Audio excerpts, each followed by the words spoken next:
আপনি কে আছেন?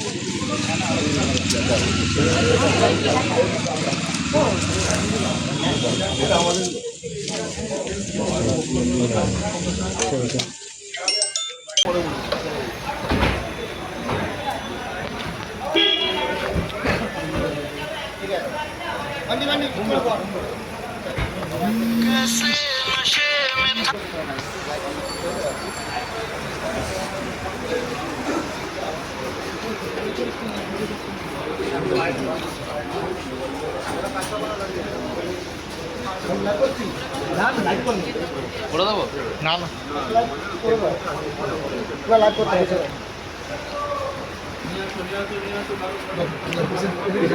না দাদা পেশেন্ট আছে।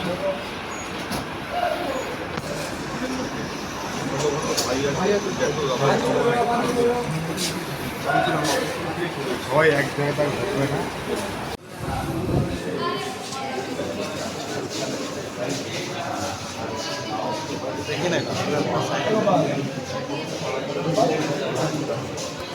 ঘটনা এইভাবে আমরা যে প্ল্যান করেছি এখন সেইভাবে রেখে দেবো।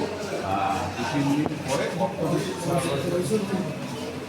সেটাই মানে আমি সেটার জন্য আমাকে জোর করে লেখাতে চাইছি। আমি বললাম যে আমি তো এইভাবে লিখতে পারবো না।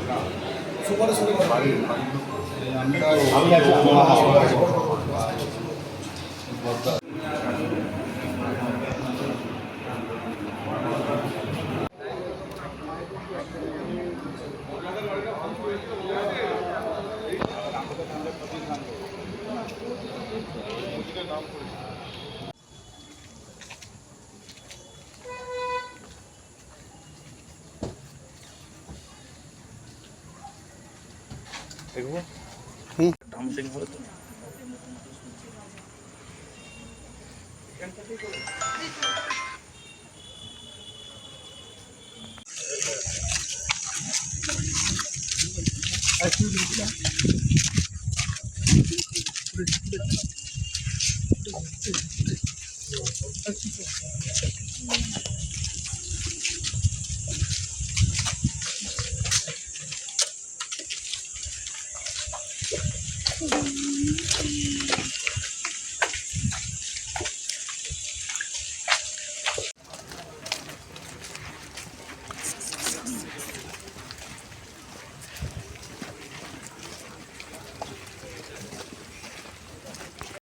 ভোটের আগে আবার সন্তোষ কী বলবেন? বীজপুরের মানুষ বিজেপি সন্ত্রাস দেখলো।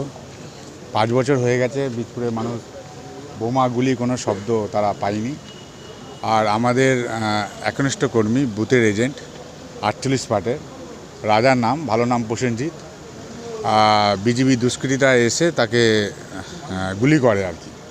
এটা একটা বাতাবরণ তৈরি করার চেষ্টা করেছে, সন্ত্রাসের বাতাবরণ করেছে। কারণ বিজেপি বীজপুরের মানুষ শান্তির পক্ষে, সেটা ওরা জানে। আর সেখানে ওরা অশান্ত করে মানুষকে ভয়ভীত করছে। আমি বীজপুরের মানুষের পাশে শেষ লড়াই পর্যন্ত আমি আছি।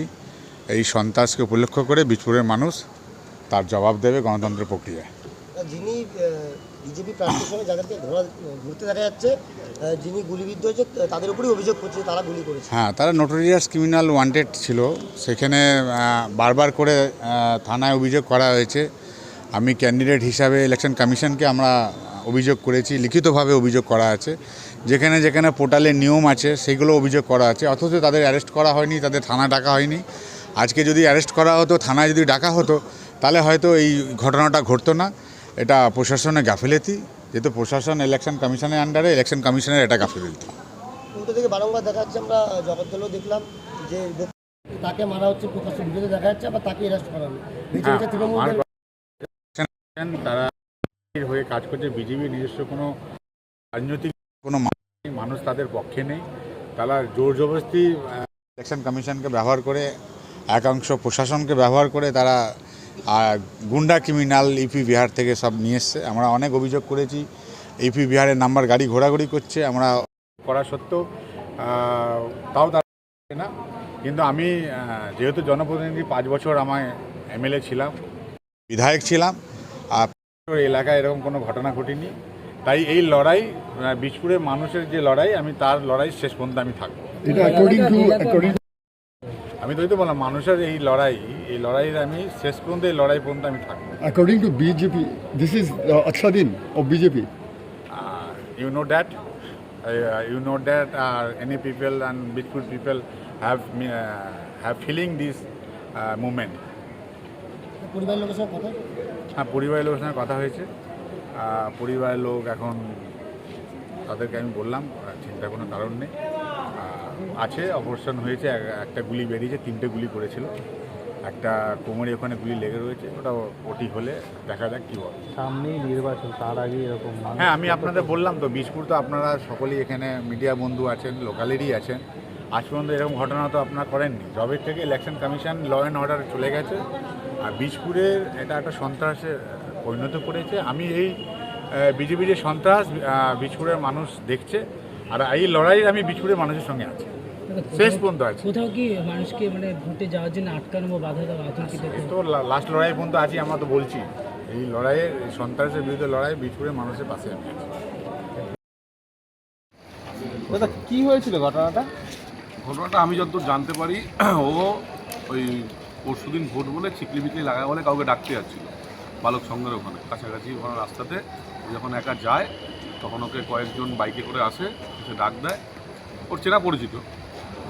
তো যেই গেছে সঙ্গে সঙ্গে ওকে প্রথমে পায়ে গুলি করে, ওর বক্তব্য অনুযায়ী যেটা, পায়ে গুলি করে, পকেটে মোবাইল থাকাতে মোবাইলে 2টো গুলি লাগে, আর একটা পেটের সাইডে একটা বাঁদিকে গুলি করেছে। ও 3 রাউন্ড গুলি ছিল। টোটাল 3 রাউন্ড, মানে ওর কথা অনুযায়ী। কে দুষ্কৃতীগুলো কারা ছিল? ও বলল যে অমিত, বিকাশ এবং জয়ন্ত, এরকম নাম বললো, যে এরা ছিল, এদেরকে চিনতে পেরেছে। এরা কোন পার্টি করে? এরা পার্টি বলতে দেখুন, এরা অ্যাকচুয়ালি দুষ্কৃতী। এখন বিজেপি